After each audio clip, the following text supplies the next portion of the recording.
from. Tell your girl she can kick it if she wants some, but we got no time to waste. Welcome to 4AZ. I'm your host, Tyler McDowell Blanken. On this edition, we'll review episodes 21 and 22 of season 5 of Abbott Elementary. We'll give our thoughts on the season as a whole, and of course, we'll predict what's next. I'm excited to welcome back Sarah Beth and Mike Steph. Let's talk about episode 21, Ava and Fest, the first of this two-part season 5 finale. Jacob and Ava's attempts to get Janine and Gregory to talk to each other backfire. Barbara and Mr. Johnson finally agree to step in, each making Janine and Gregory realize they are acting like their parents. They finally talk about what they really want and realize with the school district's conference in Miami, they can get a cheaper flight to the Bahamas after. We love that for them. Jacob and Melissa try talking to Courtney after they hear some students plan on stealing, though Courtney teaches them a lesson. Classic vintage Courtney performance here. And then finally, you two, Dominic makes mistakes on his tasks for Ava Fest, but wins approval by bringing in Philadelphia Eagles star wide receiver Devontae Smith for a charity game. You know how we do it around here. We'll start in Marana, Arizona. Sarah Beth, part 1 of the season 5 finale, Ava and Fest. There's a lot to discuss here. What say you? There's so much. One, I am forever team Courtney. She is one of my favorite side characters. Like, I absolutely love everything about her. One, just that she is like not afraid to like be who she is, and also uses her powers mostly for like, she's very like chaotic good, chaotic neutral. Like, there's just something about, I am like so team Courtney on her, like stealing, like watching her airtime, but even like getting the other kids to be like, hey, like we're not stealing the stars, right? Like, it was one thing to like make the hall passes, but there's just something very much, I really think sometimes we have to like really learn how to play into our students' strengths. And she's gonna be such a powerhouse as an adult, so I love seeing her. I also momentarily at the beginning of the episode, I don't know if I had a dream or what, that I not forgot, but I thought Janine and Gregory had already gotten back together. So I was really confused at first. I don't know why. I must have like had a dream that they got back together or something. And so I was like confused at first about like the going back and forth. And I was like, oh wait, they haven't. Or maybe I just like assumed, like, I don't know. Maybe it was a little bit of everything. Maybe a little bit of everything. Who knows? It's the end of the year. My mind's everywhere. But also really loved to see like poor Dom. He tried so hard to like do the right thing. And it was just like fail after fail. But also the fact that like he never once like gave up or like took it personally. Though I did appreciate Abbott Fest. For It's Ava not Fest. Abbott Fest. Dom. It's Ava Fest. I like just get it out of here. Balloon thing. One, though it stresses me out because I was a florist before I was a teacher, and like there was one time I had to blow up like 150 balloons for an order, which I have a latex allergy, so it's already like not a fun task. And they knew. My mom told them I was fine. I worked with my mom. She's like, she's fine. She just can't touch her eyes. But like hearing them pop does stress me out, because when you're blowing up that many balloons for an order and the friction, they start to pop no matter what. And so like every time he popped one, I'm like jumping. But like it being like him doing red and white, because those are traditional, I think he said carnival colors. And then she's like, they're supposed to be pink and purple.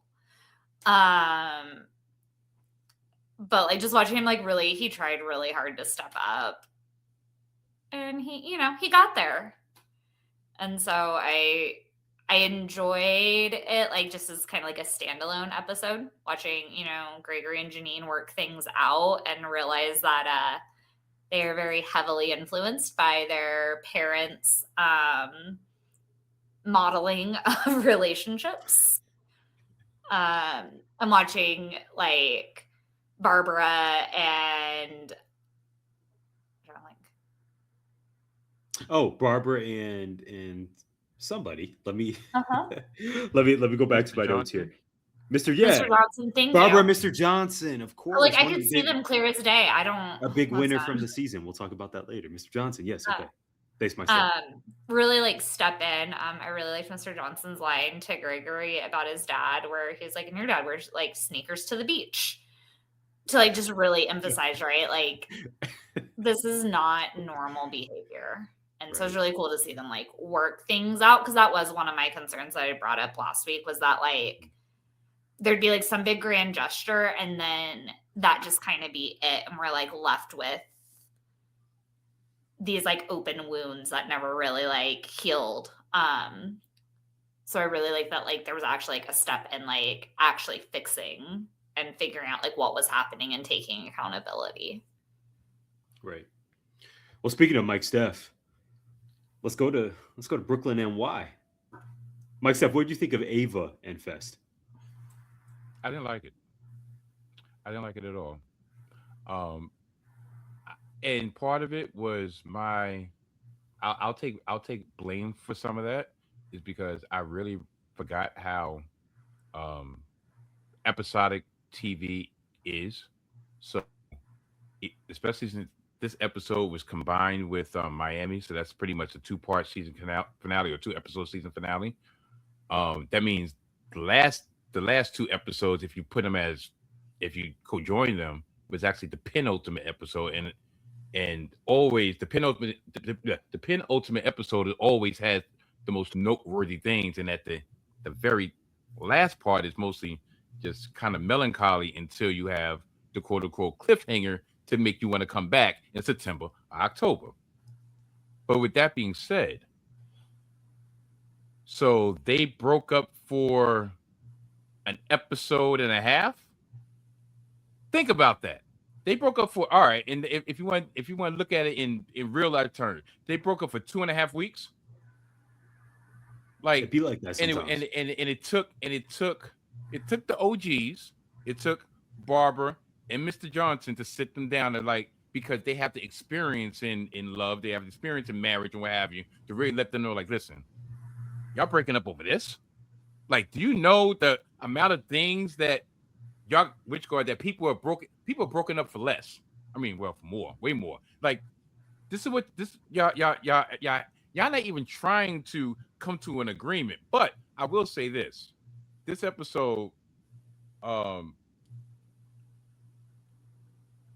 conversation that Gregory and Janine had when they was trying to piece things together at the very beginning, when they were putting the thing together, and they got stuck on, once again, flying versus not flying, or should I say the monetary part.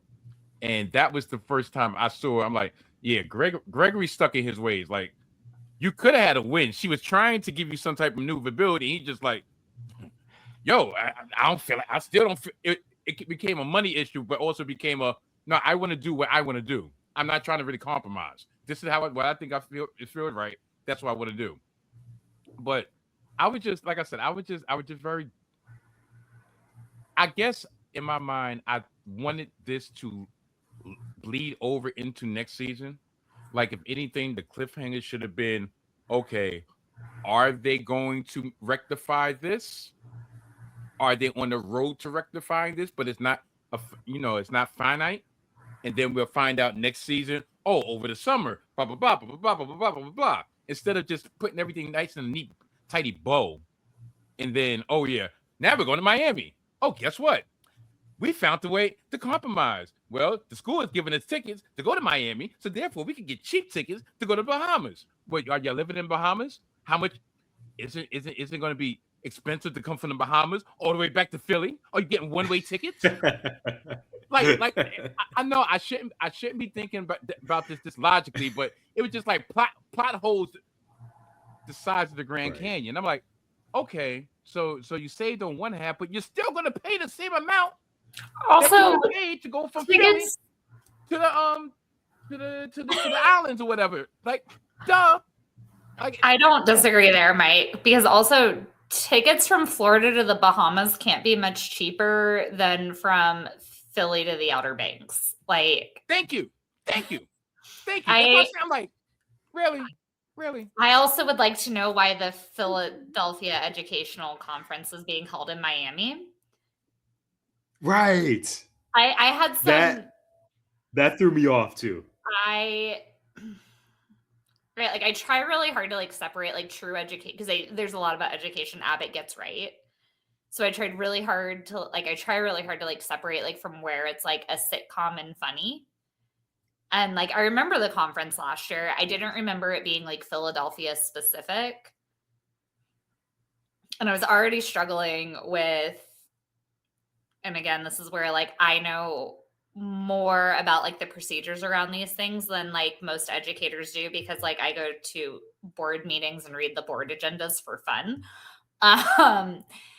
And so like I know like the process for like to get our district to send teachers, and usually it's like 2 to 3 to like a conference, and that's like in state without like a hotel. But like when you're having to like, when the district is paying for like travel and things like that, there's like additional pieces where like you not only have to like present to the board and explain why they should be spending this money to send you there, and like how, and you have to like specifically present on how it benefits your students. Like it's not just like, oh, I can learn like this, and this. Like you have to be able to show like a direct correlation. And when you come back, you have to do another presentation to like almost like prove like, this is what I learned. This is how I'm taking it to my class. This is how it's impacting my class. Like, again, I just know there's a lot of pieces. And then, so at first I thought it was just Ava going to Miami, because I was like, okay, that would make sense. Like maybe they're sending her to an administrator conference or whatever. And then when it was like, you sent everybody. And then when they actually like said the acronym, and I'm like, y'all were just in a mall. Right. Because they had to replace We've the covered like, it on the podcast. I had a really Philly was hard outside. time with like, and again, and then the plot line, which very real, right? The shutting down of 20 schools. I know we're bleeding into second episode. Sorry. No, this is perfect. We got to talk about it. Like that's a very real they, and that's a huge conversation that's happening right now in a lot of districts in Arizona. And we're very nervous about what happens with a certain bill being proposed. That's to do with, they want to put 60% of funding of a school's funding goes to instructional, but they're not giving any more money. And most schools in the state are putting 50 to 56%. So where does this extra, right? You're just shifting money. So like knowing, again, the pieces I know really about like how budgets and things work. And then it's like, you're shutting down, like they said, like you're shutting down schools, but you spent how much to send them all to Miami for a conference? Like it's tough. There's where I was just like, I mean, this is a great storyline for like, again, like that fraud aspect, and like, but I had a hard time separating reality from fiction with some of the pieces while watching, like, because like even like Ava, like, right, like I can separate like that Dom just happens to be play cousins with a Philadelphia Eagle like player. That very convenient. Yes, there are some very convenient, but also there are like those weird, like I can find, but like I really struggled with the season finale just because I couldn't separate the fact that, again, how much money was being spent to send them all, right? Because not just those teachers. And then again, like now as we're talking about too, this wasn't even like, yeah, like just the Philadelphia, like insane. Let's talk about. Then it like implied that they all work for the same district. Right? Like, Sarah, so it wasn't like the Pennsylvania, like it was Philadelphia, like it's a city. Right. Right? That would be like a Tucson Unified sending, I couldn't think of the districts in, but like to, like that's insane. Tucson is going to Calabasas. Yeah. What an insane So I agree. That is where I struggled. Yeah, Sarah Beth, Mike Steph, you two have done a great job of teeing this up. I got to jump in and formally roll us into this finale, episode 22 of season 5, Miami.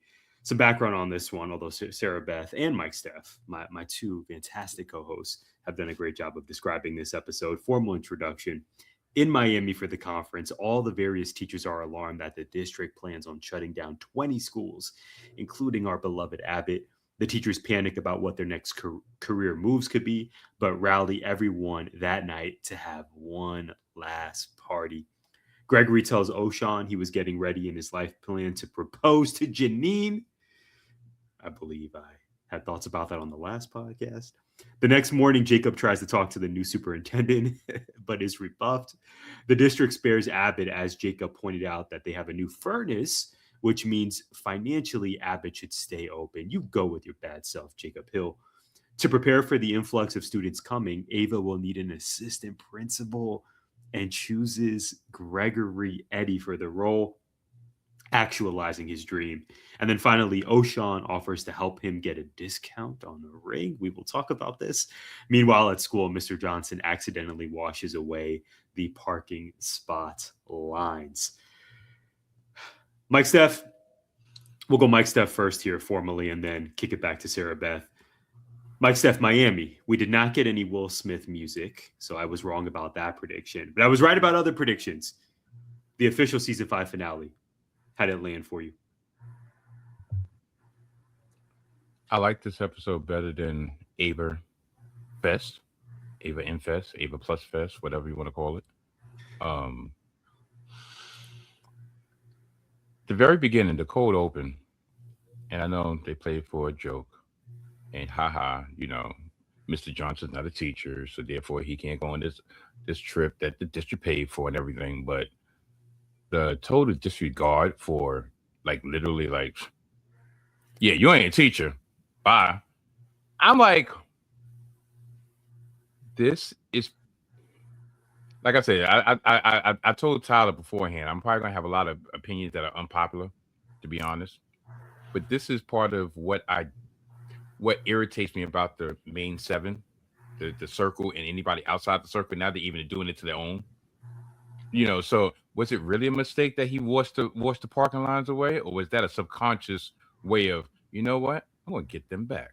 They want to teach me a lesson, or they want to make fun of the fact that even though I helped them out and did some substitute teaching, I'm not allowed to go. But what killed me was, it's not like he had a suitcase ready to go. Once again, he had a fresh cleaning uniform, janitor uniform to go down there, which is just like on brand for Mr. Johnson. The fact that where they were staying also had a mostly fans convention going on was not lost on me. And that Morton has a mostly fans. Yes. Yeah. Morton has a mostly fans. With feet. I have questions about Morton. That was good. I enjoyed because he never shared what it was. He dips his toes as both, if you get my drift. That's what he said. He actually lives in the school, so he's glad the school is not closing. But he wasn't down there for the conference; he was down there for the multi fans. That was a fun line. 2 things at this conference, right? All right, you have the original 7 or what 6 minus Mr. Johnson. Is Dom not a teacher? I'm asking. Is he not a teacher? Why was he not down there? He was just there. He made things right for Ava Fest, but he's not allowed to go on a trip. Was it teachers and faculty, or just teachers themselves? Because the social worker who goes throughout the district, she wasn't there. Matter of fact, she was missing the last quarter of the season. Oshawn, I'm going to refrain from talking about Oshawn until later, so we can get into a more in-depth conversation about Oshawn, because I did look at the lineup, so I'm going to refrain from talking about that. But I think me and Mr. McDowell are on the same wavelength when it comes to his portrayal, especially in this last episode. The 20 schools that closed, okay, So since they're closing 20 schools, that means they're going to overpopulate the remaining schools. That's why they need the assistant principal. Okay, yeah, that seems like a recipe for success.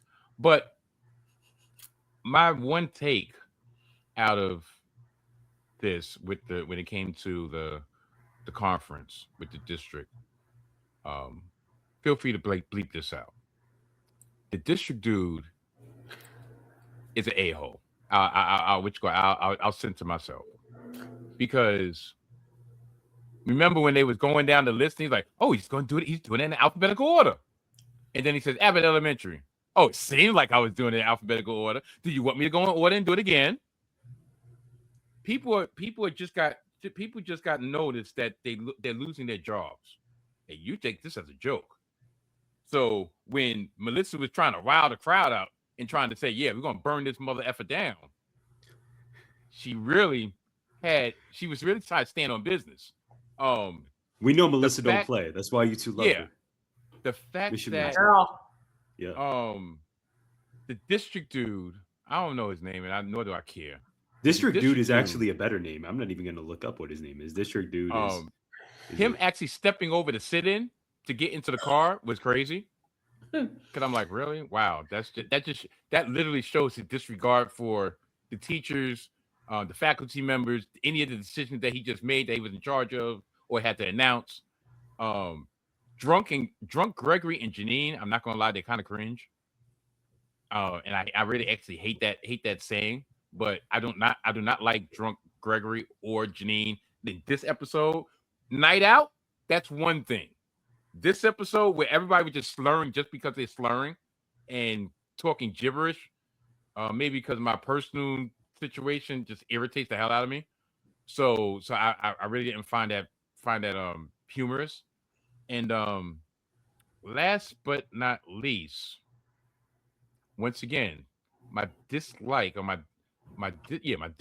for how our main characters treat characters on the periphery, where they're leaving, and the teacher that got let go, they were looking at like, oh, so I wonder how much money you pay, how much did you pay them off and everything, and they pretty much was like flipping like, all right, well, feel how you feel, all right, bye. Like, we got a job, I don't know what you're gonna do.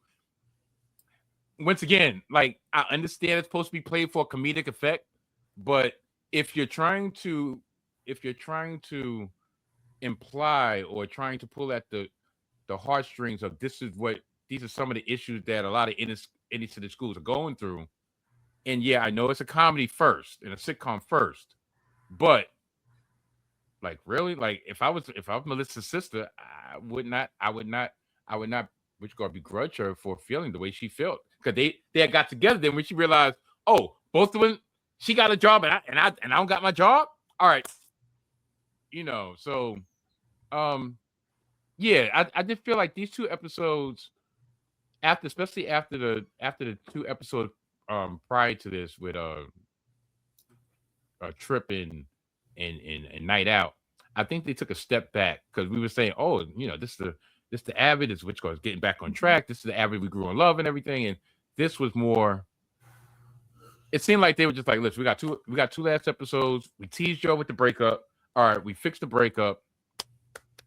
Okay, now we're gonna tease you with a possibility of a big event. Either they're gonna come back. Matter of fact, Theory Corner. I'll be quiet. Yeah, that's my 2 cents on this episode. I really believe these two episodes were piss poor. Yeah, I'm doing my own Stone Cold impression. Piss poor. Sarah Beth, what say you? I'm kind of with Mike. Like, I think moments of it were very funny. But like, overall, again, still very hung up on the amount of money we spent to send them to a conference in which they find out that like 20 schools are shutting down, and not only are 20 schools shutting down, but teachers at those 20 schools are in attendance. One of the things I will say, did either of you, I feel like this has been brought up, did you guys ever watch Community? No. Okay, so the guy that was playing the district dude, he plays the dean on Community. Oh, no kidding. And I think that was where part of like his character is like very similar in a lot of ways of like this just kind of like bumbling like idiot, like accidentally letting out secrets where it was like, tell us. And he's like, not 15, 20. Like, so I think that was part of where it's like he's almost been kind of he's known for that role within like a very niche. I mean, it's a great show based on a community college. But like, so I think that was part of it, was like he was trying to play into that, because there were a lot of pieces where I saw, but like I do agree, like he did come off as an a-hole, to quote Mike. One of the things I was thinking too, what I found interesting is that like Abbott, right, is named Willard Abbott School. And so like I thought it was weird how he got to Abbott and then was like, oh, I could see how, like, but didn't just say like, oh, like, yeah, you guys are at the bottom. Like, I think about this, like, because it's Willard Abbott. Like, that's what, like, that was odd to me. And I just think about it because, like, in my district, like, our schools are coded by their, like, acronyms. And so, like, my school's RE, but there's another school that is RRE. And I'll get texts all the time, like, when posts come up for that school. And I'm like, nope, that's because that's two separate words that begin with R. Mine is a compound word that begins with R. And sure. Like, so like, it did remind me of like that a lot, where I'm like, there have been times, especially when things happen at that other similar, where it's like huge, where like I'll have people text me. I'm like, I might have gotten a text once about somebody getting escorted out because they were drunk. And I'm like, what are you talking about? And I wasn't at work that day. And then come to find out we got the acronym wrong. But like that to me was like kind of odd, where some of it just felt sloppy. Like there's that piece. There's the piece about, and I'll be honest, I can totally understand like that we just paid for the furnace. That's really expensive, because that's the conversation I've had being at like my school, being as rural as it is, especially like when Amphi this year had to talk about shutting down the 3 schools. We talked about it on the pod when the decision came through, right? Like a lot of speculation, because my school is smaller and rural, like it's always like, oh, they're next. And I'm like, we're not going to be next, because the cost it would be to transport our kids is significantly higher than the cost to maintain our like buildings and stuff. And so like the argument for like, we just paid for this furnace, that made a lot of sense, but it just, again, it felt sloppy that it's like this comment was made in passing. We didn't give Jacob the time of day. And within like, I know sitcom time, like, but like, it's kind of implied like that decision was like made within maybe 10, 15 minutes of Jacob trying to talk to him, from how it seems, because he just comes right back to the pool. And like there were just these pieces that felt like, again, it's very sloppy, that you're announcing 20 schools closing and all these people are losing their jobs. And again, this goes back to, I know more about these things than I do. Like there's a whole procedure. Now, do I technically know what the procedure in the Philadelphia public school is for shutting down a school? No, but I can tell you like the procedure in my district, because I've watched it happen. And, you know, I've watched how they, like, that's not just a decision that's made and you announce it. That's a decision that's made by a board. Like there's some pieces where I think Abbott usually gets the public school like end correct. And a lot of pieces this season felt sloppy. And again, I know I should just like not like deep compartmentalize, right? Like separate it. But there's just certain pieces Hollywood. Where, like, I can't see it. And I also have some where I feel like things were said and I can't tell if they were, again, if it was sloppy or if it was done intentionally, that have led me more like theory corner. I do have some theories. I know. I think I really only ever come with theories for like the big season finales. Maybe it's because they leave me with a cliffhanger, so I have something to make a prediction on. But like I just parts were very funny. But but also like the mostly fan thing, which I get. There's always that running joke of teachers being like, I'm going to start selling feet pics. I get it to an extent, but also like, listen, we don't make enough, Mike. And sometimes you think about it. I saw that Mike Steph reaction. Shout out to our YouTube But audience. like, you know, the lady talking about like sitting on cakes, like that's like it goes back to that, which is like very funny, but also like it goes back to like what Mike had referenced earlier this season about like at what point is it like, are we doing it just to be crass? Because that is a true fetish, like, right? Like, Yeah. you know, like again, yes, it's Everybody funny, likes cakes. right? Mike Like, was ready. Mike was waiting for that line. yeah, like it's just a piece where like You're I right, don't Sarah know. Beth. Yeah, there's been a lot of chances taken creatively with Abbott, and during these last two episodes, I think it's been more misses than usual for the two of you, and probably the three of us as a whole. What say you? I want to talk about season 5 as a whole. I agree with you two in terms of the finale. I mean, I was right. Gregory is for sure proposing to Janine. We'll get to that in Theory Corner. But overall, an underwhelming experience between the two. I tend to like whenever shows go outside of the city or outside the setting they're in. So I thought it was just enjoyable to see them in a new destination in Miami. But I share the concerns both of you alluded to, frankly. And at some point, like you said, Sarah Beth, you sort of step back and remember, okay, I want Abbott to get more of this accurate in relation to the public school experience, but then also we know this is a sitcom for a major network, and they're trying to satisfy a lot of different audience members, those who work in education, those who don't, and even more folks, right? Trying to bring in new audiences who maybe are watching Abbott for the very first time, potentially. That being said, I think we're ready to talk about season 5, big picture. I have 3 awards for us here, 3 categories to discuss. There were 22 episodes in this season. We've been podcasting since all the way back in 2025 in October. It's been great to see you two every couple of weeks for the podcast. It's a bittersweet feeling that we are at our season 5 finale. But I think it's important that we each pick our favorite episode of this season. I'll start with mine and then we'll kick it to Mike Steph.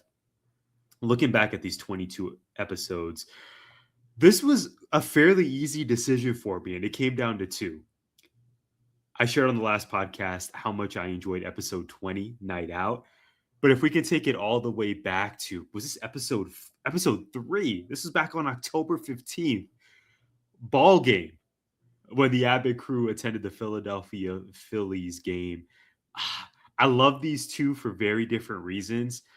I'm going to go with Night Out as my favorite episode of the season, but Ball Game is a very close second. That was actually one of my favorite conversations on our podcast this entire season, was our discussion about Ball Game, about each of our affinity for baseball. And that was a happy time for me this season. I'm going to go Night Out, but a very close second once again is Ball Game. Mike Steph, what's your favorite episode of season 5 of Abbott Elementary? Oh, very easily. Night Out.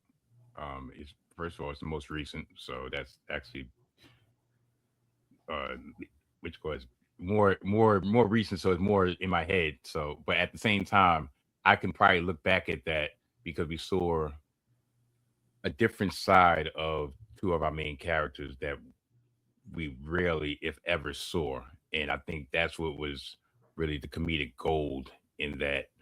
And I think even though we realized, or we found out in second to last episode when they got back together, that a lot of their trauma was due to their parents or their parental guidance. Night Out actually explored that without even saying that that's what it was the case. You know, it was like the reason why they have these facades up, or they're so diligent, they're so just on a straight and narrow, is because they're actually fighting an inner battle with, all right, this is where I was bred to be, against what I I want to be. I don't want to be an apple off the old tree. I want to sprout my own garden, so to speak. So you So know, good.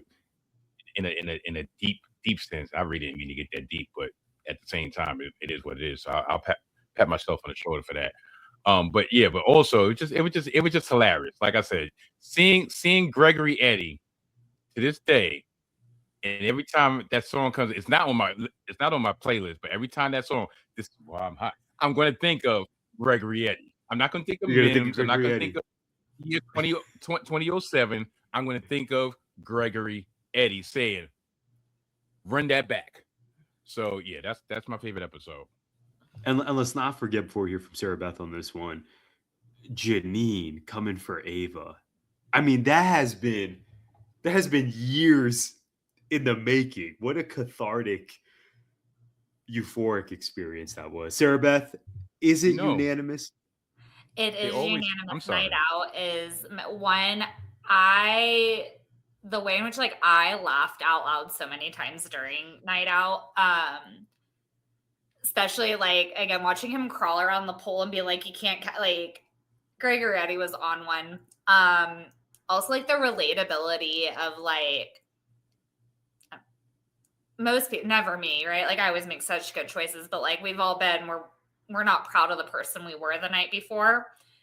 And like there's just something very like, especially for it to be Gregory and like Janine, who kind of are pretty much like in control of their choices. So like to see like this other side of them. And the other thing though is like the absolute character growth within Ava, which like I talked about, like, that's why she got my A+ last week, is because like of the way that like she really was there to support Janine. She, again, never cracked jokes, never like was true. And like I even just think about, again, like I hear it like in my head on a replay a lot where like she took her toothbrush or toothpaste and then was like, you were really mean to me last night. And there's just something like, again, I felt like that episode was very authentic, even with Mr. Johnson and Barbara and Melissa, like all watching the movie and like being initially frustrated that Barbara's talking through it and like them bonding over it. Like it was just a very it felt like the old Abbott, but then like it was just a very like relatable episode from so many different like standpoints, right? We've all been Janine or Gregory. We've also been Ava or Kate, like that piece. And again, it was just a funny episode on top of it without really being at the expense of anybody. Yeah, that's such a perfect breakdown, Sarah Beth. I love what you said and how perhaps as an audience we could see ourselves in different characters, just depending on the season or the year of our lives that we're talking about. Mike Steph, do you want to add anything before we debate best new character? Okay. Our final two categories, best new character and then biggest surprise. Best new character for me, is there really any other option than Mr. Johnson's boo thing, than Miss Carol, played by the wonderful Candy Alexander? It's Miss Carol for me. Honorable mention to Dom, who we spoke of earlier, but Miss Carol gets it. Miss Carol, the introduction of Miss Carol was by far the best thing to come out of the mall era that Abbott had this season. I loved it. There's no other option for me. Mike Steph. I was just sitting here thinking, I guess more behind the scenes of why certain characters were consistent for a couple weeks and then they were missing the action for weeks at a time.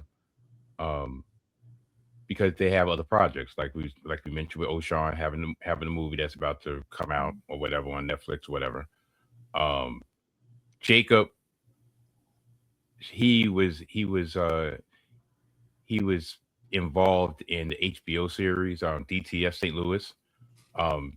So he probably might have been taking time off of Abbott to do filming for that because they were kind of concurrent. I don't know. One is streaming and one it's You told us he was fighting Trick Williams at WrestleMania as well. Oh yeah. Yeah, You doing said double duty. Sami Zayn and Jacob Hill look alike, or early NXT. They do. Sami I Zayn swear it was for our uncanny. wrestling fans. Okay. Just want to give And you a shout out also from the group chat. and also Dom, he's doing double duty. He's on the Pit, also on HBO Max as I didn't as a realize doctor. that. No kidding. Yeah. I that's how I recognized him on the Pit. I was like, oh, that's Dom from. Okay, so No way. That's just something that just popped in my mind. Like that's why they weren't as consistent throughout the season because they were starring in other things. But that does not excuse my biggest surprise, and I'm not saying this for shock value. My biggest surprise was how trash this season 5 was. Overall, 22 episodes, and I think you could probably maybe scratch 5 episodes out of the 22 that you're like, you know what? This is the Abbott that we learned to love. We grew in love. The rest, the 17 else was either mediocre or below standard, or dare I say, D quality. Maybe because everybody has their hands in different projects. Also, what else was trash about this season was the amount of breaks that we've always talked about, and I always get on. The month break here, the month break there. Every time you start getting momentum, you take a month off. Listen, I feel like this.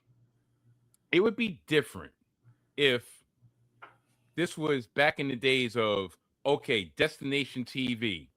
It comes on Wednesday night. If you miss it on Wednesday night, guess what? You're gonna have to wait for the rerun. You're not gonna be able to go on Hulu the next day or Disney or whatever the next day and watch the episode. So with that being said, you're taking breaks off because of the Olympics. You're taking breaks off because of this, because of the World Series or whatever. At this point in time, people are going to watch what they want to watch when they want to watch it. I'm not saying they should go to the old binge technique. A lot of people are going away from that type of stuff of putting the whole season out because it's still an ABC property. But at the same time, listen, the people that are hardcore fans, and I know you can't just really focus on the hardcore fans, but the people that are going to keep this series on air want to see it on a more consistent basis, because with so many things out, with so many different avenues that you can go, if you miss a month, you might not go back. That's why probably over the years you've noticed that total viewership has diminished because that's just the way linear TV is. But also, if you go 3 weeks, you might I forgot about Abbott. Okay, yeah, I might be able to go on Hulu, but I might be going to binge watching Daredevil right now. I might be watching The Boys right now. All right, well, Abbott, guess what? I missed 3 weeks to Abbott. You know what? When I finish doing all this other stuff, then I'll go back to Abbott. You need to have that consistency. So yeah, that's the biggest surprise is my opinion. Yeah, I'm making this about me. My opinion on how this season was. May I ask, did we get your official pick for best new character as well? Is it Miss Carol? No, could we? Oh, it was so good. I didn't want to interject. You were on fire. I didn't know it was a best new character thing. I just saw surprise. Yeah, we got best. So that was my biggest surprise. How trash this season was. That was a big surprise to me. I'll take time out my busy schedule to watch these 2 episodes to be prepped and prepared for AZ, and for them not to put the amount of time and effort into getting these episodes to be justified. The time that I take to watch 44 minutes per week of Abbott, 44 minutes per week, and I watch them in the 2-pack. So for them not to take the same amount of care to do that, then yeah, my big surprise is it was trash. Listen, back in the day, I would have said something else. I'm getting my Joe Button on. Trash. Sarah Beth, all that being said, my goodness, we need to take a water break here. Sarah Beth, I don't know which category we're on now. We started in best new character. You want an answer to the question of best new character? We're now in biggest surprise. A great Mike Steph promo. Sarah Beth, take this conversation wherever you like. I'm sorry. It's the finale. It's the last day of school. We're not. It's the way it's on the lineup. Summer break. It's okay. The way it's on the lineup, it's like, okay, best new character down Miss such and such. Biggest surprise down such and such. I'm reading it up. Listen, it's all Mike Steph. It's all good. We're I'm gonna not cover dyslexic. these. I was just reading We're it up. gonna. That's crazy. We're gonna cover all these categories regardless. Sarah Beth, you get to decide where you want to take us. Oh goodness, I hate decisions. We're gonna go in order with the initial question because Good answer. I'm not gonna lie, I didn't really read the show notes. So Oh my gosh, what's going on with my co-host? So this finale is unhinged. I usually don't. That's okay. I told you this. I just smile and nod. I'm like, yeah, because I can just talk. It's fine. Yeah, you're that student. Okay, I got you. I am Do your that thing. student. Do your thing. Naturally gifted. I was. And Mike Steph is that kid who just has so much charisma that you just can't even get mad. They did their homework. That I was naturally gifted. I was told that I was a procrastinator and that I didn't pay attention. Which I mean I didn't, but that's fair. Sarah Beth, who's the best new character of season 5? We have some options. Caleb. I really I know he had I think he had an episode season 4. Wow. Because here's why. Is I That's want his comedic, he is very much just comedic relief.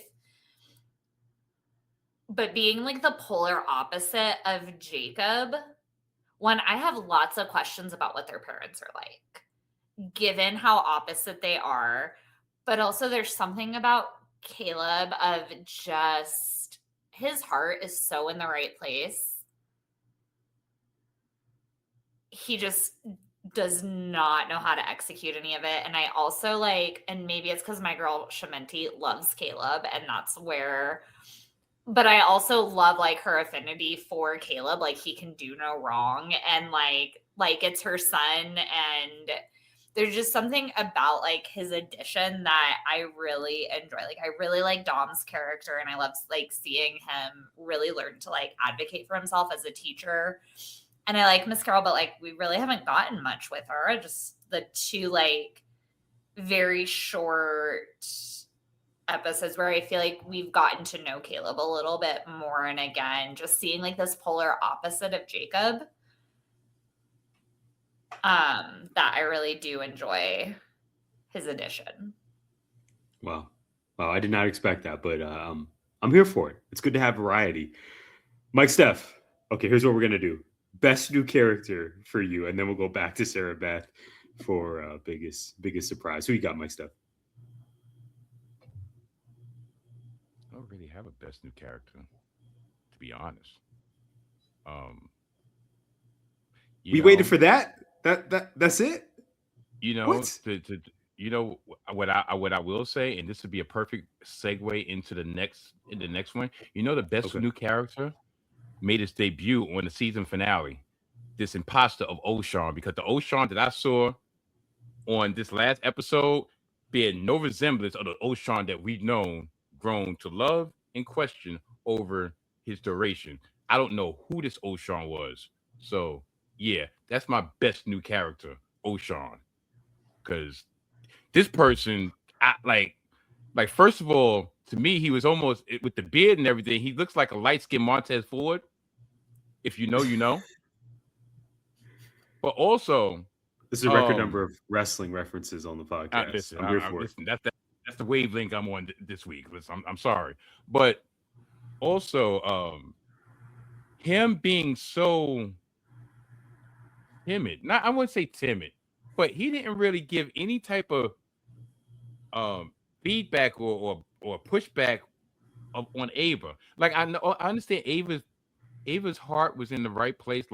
Listen, my man's getting too much attention or whatever. So the O'Shawn we know, would he have allowed her to put a towel over his head and walk away, and he just and then he just go to the next scene? No.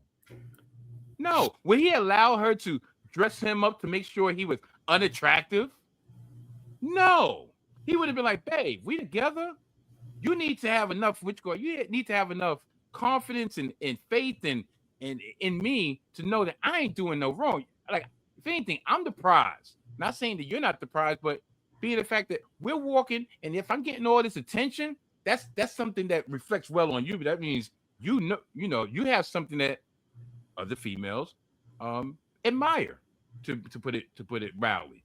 So for him to just like what's going on in that relationship, that he's just so mendable, so malleable. What's going on? The one thing we liked about O'Shawn was that he stood on his two, not to be stubborn, but he has actually made Ava a better person, a better girlfriend, a better co-worker, just an overall better person by holding her accountable to certain things. This O'Shawn, this last episode of Miami, I don't know who that was. So yeah, that was my best new character, this imposter of O'Shawn. Wow. Now we can segue to you. South Beach Sean, I guess is what we're gonna call him this time. That leads into our biggest surprise. O'Shawn go? That's what we should call him. That leads into our biggest surprise of season 5. I'm gonna follow along with what Mike mentioned here. The inconsistency of O'Shawn this season, and not just from a character trait standpoint, but simply his appearances. I thought this was going to be the season of O'Shawn, in that he would be consistently featured throughout the season. I thought we would get more of him and Ava together, and this is well documented on our podcast. We did not get that. I came on here for so many episodes yearning, pleading with the folks at ABC to give us O'Shawn, or just let us know what is going on. Is the brother okay? Come to find out, he has this Netflix movie, and apparently Matthew Law, the actor who plays O'Shawn, is seemingly flourishing, which is great. We love that for him. But the inconsistency of O'Shawn, by far my biggest surprise of the season. I did not expect that, and I'm still not happy about that. But maybe in season 6, the crew at Abbott will right that wrong. Sarah Beth, biggest surprise of season 5? I think for me, it was the overarching theme of how left out the support staff consistently feels. So we saw it early on with the Picture Day episode and how the people in the cafeteria felt left out. We've seen it on and off with Mr. Johnson, like where, you know, before he was really like one of like the OGs, and like there's times where like he has been kind of intentionally left out. When they brought Ashley in as an aide, and I know she's like a lot, and I'd have a hard time. I would love having her as an aide, and would also find it a lot just because, but like just that overarching. And then like really it came to a head, I feel like, with Daya during the April Fool's episode, of just for a show that like I feel early on really like did a good job of like including the support staff. And like we've talked about how much like our support staff is our backbone, and how like we can't do our jobs without them. And just kind of seeing again like how like this season again was sloppy. Like it just didn't match to the foundation that they've built before. And so I was really surprised that again you see this overarching theme of people that are not classified staff, certified staff, saying like really expressing hurt and feeling left out and not part of the community, or not recognizing like, you know, the cafeteria workers know they make an impact and it not being recognized, and there being no real like reflection or like change in behavior. Like I feel like earlier seasons of Abbott, like even just thinking like who Jacob and Janine alone are such people who like care about others to like almost like a fault, right? Where like there's They're like empaths. there's sure. such impasse, and like, Yes. you know, I was thinking back to like episode 1, like I know first season, I want to say it's like the first, where she's like up on the ladder changing the light because the kids are scared to go down the hallway, right? Like especially like Jacob and Janine being people who constantly go out of their way for others to not. And then I think about like Barbara and Melissa, who being the veterans they are, I've never met a veteran that would hold that same mentality towards like support staff. And so like it just finding it like a very interesting, like that was a constant like overarching theme that never was like corrected. Mhm. That I found again just surprising given the characters like we've been introduced to and like the character development Mhm. over the years. That again, it was a sloppy season. Mhm. Well, I have a feeling we're going to bring the vibes up with Theory Corner. I will give my one theory, and then we'll kick it to Mike, and we'll hear from Sarah, and then we'll get to our exit ticket, our A+ picks for the season as a whole. My one theory: Gregory Eddy is not only getting his bread up as an assistant principal next season, but the wedding will happen in season 6. Granted, I thought the proposal was going to happen on the season finale, or by the time we wrapped up episode 22. It did not happen. But clearly, as we mentioned earlier, we got a big tease at big tease for big tease. No, we got the tease of Gregory and O'Shawn talking about the potential proposal. Gregory Eddy getting down on one knee for Janine Teagues. O'Shawn knows a guy he can help out with a discount. Gregory Eddy is going to get better pay as he ascends in his educational career. I'm so happy for this. I'm so glad that I was kind of right. Theory Corner, not only are we going to get the proposal, let me rewind. We will get the proposal in season 6. I wonder if there's a case where we can get an early episode 1, episode 2 of season 6, the proposal, and then by the end of season 6, the wedding. Part of me thinks that may be too soon. I'm going to go proposal season 6, and then let's hope there would be a season 7 of Abbott Elementary if they can work on consistency. Season 7 to me feels like not only likely, dare I say, the final season of Abbott, but that would be a chance for fans to get hooked back in with the wedding of one Gregory Eddy and Janine Teagues. We are definitely getting the proposal next season. Maybe even a wedding. We shall see. Mike Steph, you got a theory? I'm going to piggyback off your theory, and I'm going to raise you. I love it. I think that when we come back, when everybody comes back to set up school to be prepared for the return of the students, that they're going to be married already. I don't think we're going to be able to see that. I think the way that they've been moving, and remember, not to really trivialize it, but at the end of the day, it's only a half-hour sitcom.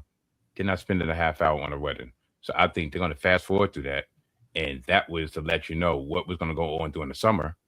And when they come back, they're going to talk about the wedding that happened. And maybe they'll have flashbacks, or not even flashbacks, but, pictures of it, whatever. Mr. Johnson doing something strange and crazy or whatever at the wedding. Something like that. Jill Scott also comes through to sing. Yeah. But also, what I found interesting was O'Shawn says that he can get a discount. He can get Gregory a discount on engagement ring, a wedding ring, or so forth, right? So that means he has no intentions on doing that for Ava, right? Because like having him and Ava kind of been supposedly there was, and he knows how much is, but I guess that's not in the cards at all. Because he was like, oh, you're talking about, oh, you trying to put a ring on old girl? Like, I ain't trying to do that yet. That's the vibe that I got when they had that conversation. Like, I can get you a discount. You're ahead of the game than you more ahead than I am, because we all right. So yeah, that's my theory. I'll keep it short. Wow. I have, to me, all of this is leading up to a wedding episode of Abbott Elementary. I mean, I think that is the long-term vision for the show, where we get Tariq there, where maybe we get a Jill Scott cameo, where we get, I just have so much investment in us getting a wedding episode between Gregory and Janine. One additional thing. Yeah. Talk to us and we'll hear from Sarah Beth. I need it. When during these 6 seasons have they ever done any type of events for an episode besides Ava Fest? And even that, it's always been spots getting ready for it. It's about to fall apart, at the end it comes to success. They've never had an event. Remember, even Mr. Johnson and Miss Carroll, they didn't even have a prom thing. They had to and make a little 5-minute session with the disco ball and everything.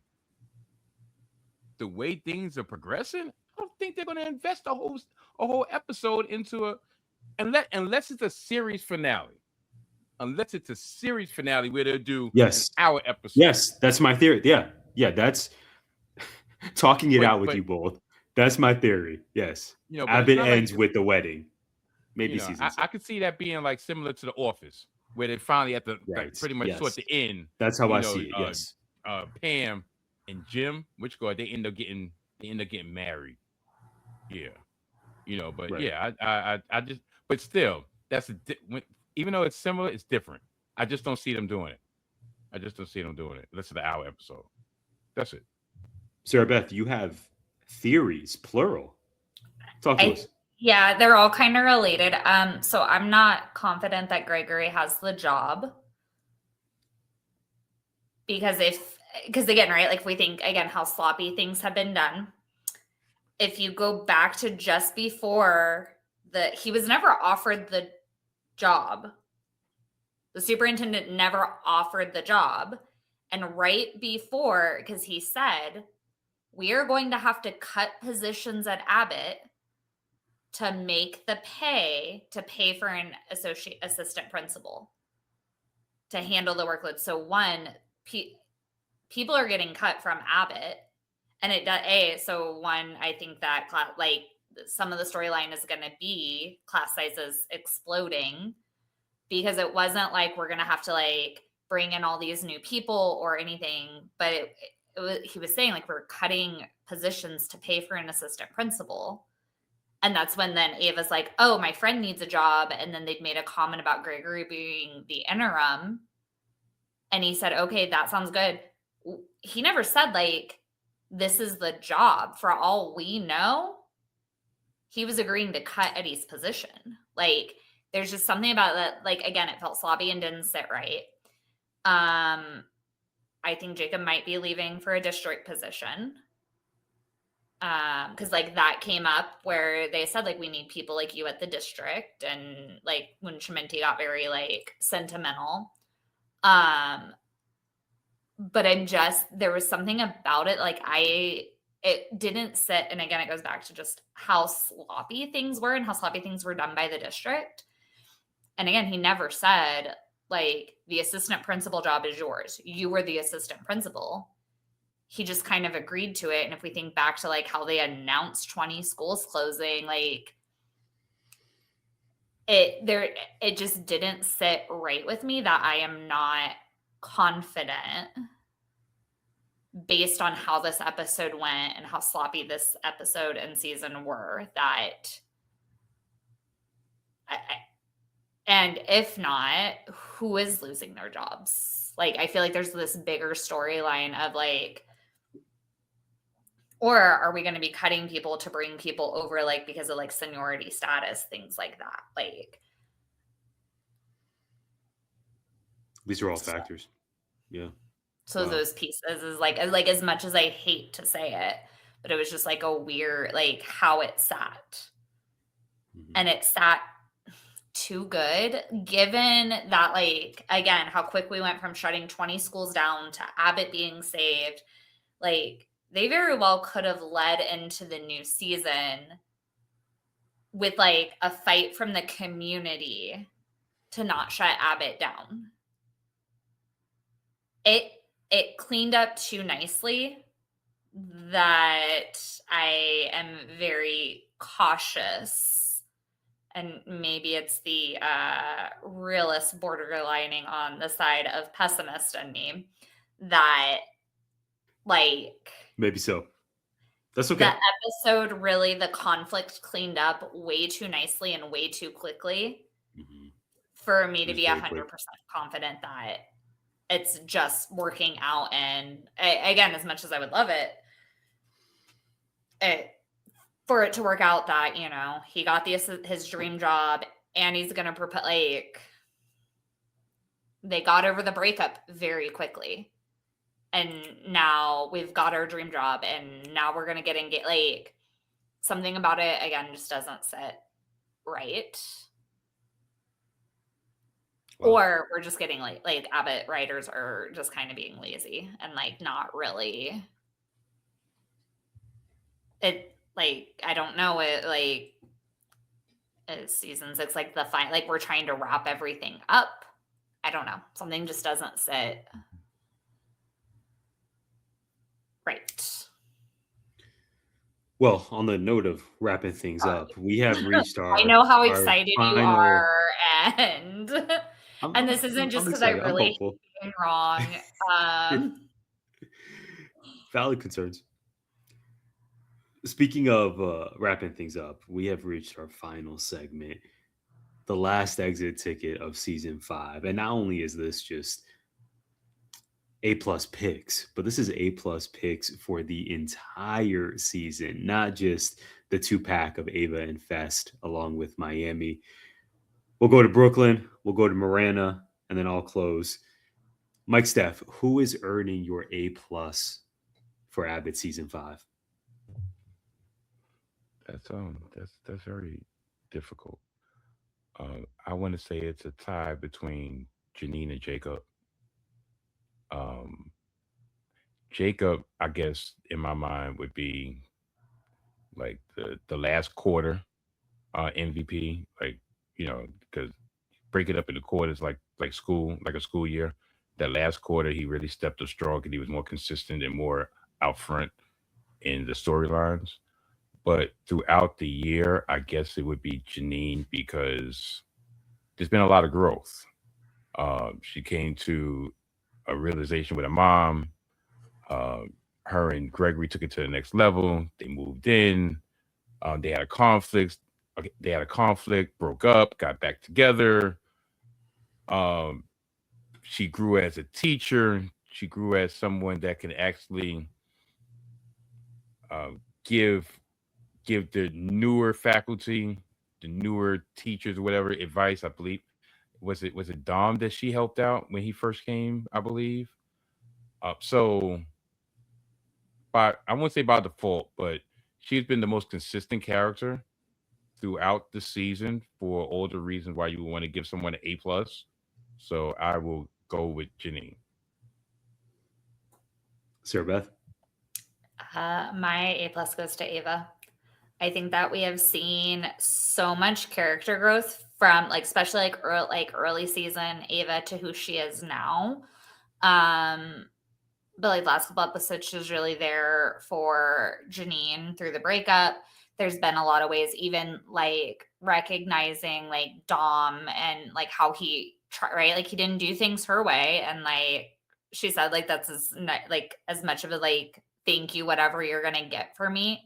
But like she's really come such a far way of truly putting like students first and doing what's best for the kids. Seeing how she's really learned to be like confident, like let's be honest, like it's kind of a shock that her and Ashawn made it the entire season without a breakup, just given like how deeply like insecure she was in the relationship and how much like she was pushing him away so that she wouldn't get hurt. And so again, I think she has really grown without changing who she is. She is still Ava to her core. So she gets my A plus this season. Wow, this is in classic us fashion. I am not. These are great arguments. Let me start by saying for you both, for Janine and Ava, but I'm not choosing either of them. I am going. You're going to be Gregory. like, but I agree with Mike. No. This is a perfect way to end the season. Janine's pretty. She is, but I'm going with her mans. I'm going with Gregory Eddie. I had to type some notes to myself here because you two, as always, have compelling cases. I see that reaction, Mike Steph. I'm sticking with my pick.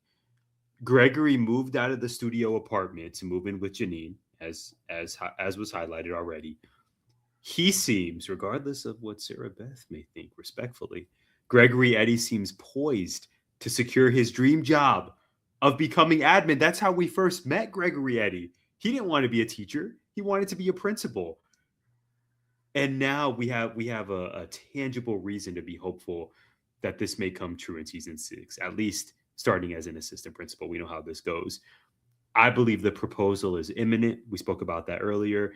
Mike Steph brought up Gregory Eddy was able to secure This Is Why I'm Hot by Mims multiple times. I don't think This Is Why I'm Hot has been played multiple times in any club. Hi-Fi in Tucson, name the Scottsdale Club of Choice here in the Valley, in Brooklyn.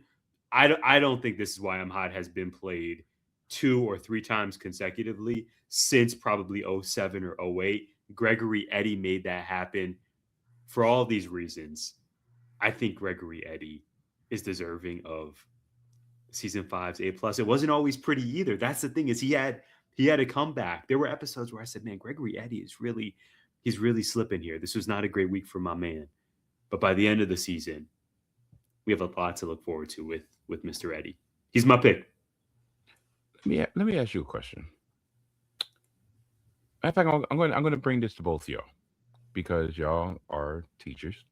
So if y'all could relate to one of the characters on Abbott, who would it be? Personally, like either, yeah. Just I'll just leave it at that. I'm not even going to preface that and go deeper into the question. Season wide, or like just this season, or like overall? No, just overall. Okay. Overall.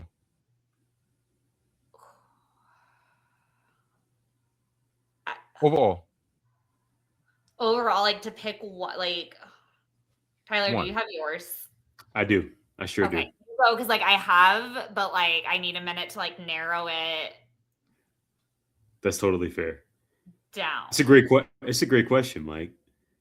For me, it's Miss Teagues. It's Janine, and not for joking reasons, but to think of, and Sarah Beth alluded to this earlier as well, and Mike Steph, you have as well with your comments, to look at the growth of Janine from season 1 all the way to the end of season 5, and thinking about moments we saw this season where not only is she trying to find the balance between her professional identity, but then also finding joy and finding security in her personal life with family, with friends, in her romantic relationship. All of it just really hits close to home. I love that we see so much humanity in Janine, and we see her striving, but also trying to figure out how to maintain a healthy savings account and figuring out how to just be present for everybody and be the best version of her possible within all of these different identities she holds, and being imperfect throughout and finding the beauty in that imperfection. Janine Teagues is my choice. Absolutely. Season 1 through season 5. I love her story. She is the anchor of the show, as we know. I can see that for you. So mine is I don't know. It's either going to be like really surprising or not. It's Jacob. I think it looks a little differently, which is why I had to really think about it, because I think a lot of times like my attitude comes off more like Shaminti on this, like I told you, just do it type. But really, like, the more like I reflect on like who Jacob is as this character, right? Like he is deeply passionate. Like I think back to the episodes with RJ last season, where he was so deeply passionate with helping him be successful, and that is something like I can definitely like relate to on like a little different, right? Because I work with like younger kids, but like even just like the relationships I build with them like over the years, and how like much I want them to be passionate. I want them to find something they love. I want them to be successful. And I think about just the ways in which he is constantly like advocating for those around him. And that at times, right, like his advocacy comes off very annoying. Because like he is so passionate about it. And I mean, I'm sure there's times where people find me annoying, which is fine. But like for mine, it's more like my passion, like it sometimes comes off as like very stubborn or like bossy, because it's like let's do what's best for the kids. And like, I need you to care about this because we have to care about our kids. And like, there are times where we both are very well intentioned.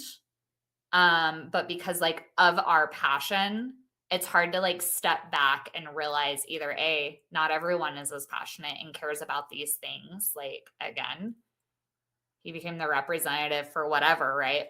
I go to board meetings and like I talk to board members and like I do all these things because like knowing how the school system, like knowing who makes the decisions and knowing how these things like affect. And I have no problem reaching out to my principal, my assistant superintendents, my superintendent, and being like, hey, here's a problem. How do we solve it?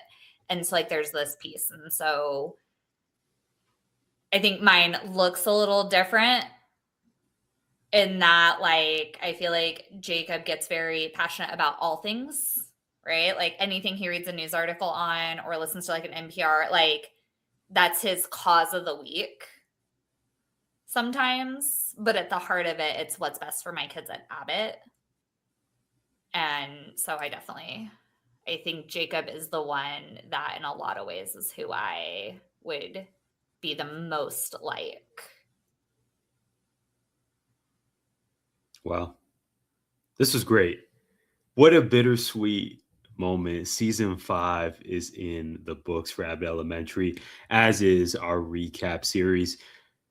Mike, Sarah, thank you for putting up with me for so long, since October. I am grateful for you two. I'm also grateful for our audience. For those of you watching and listening right now, thank you for joining us week in and week out, episode in, episode out. We would love to know who's earning your A+. Let us know here in the comments on YouTube, or hit us up on Instagram, Facebook, or LinkedIn at 4AZTeach. We appreciate you joining us. We'll see you next time.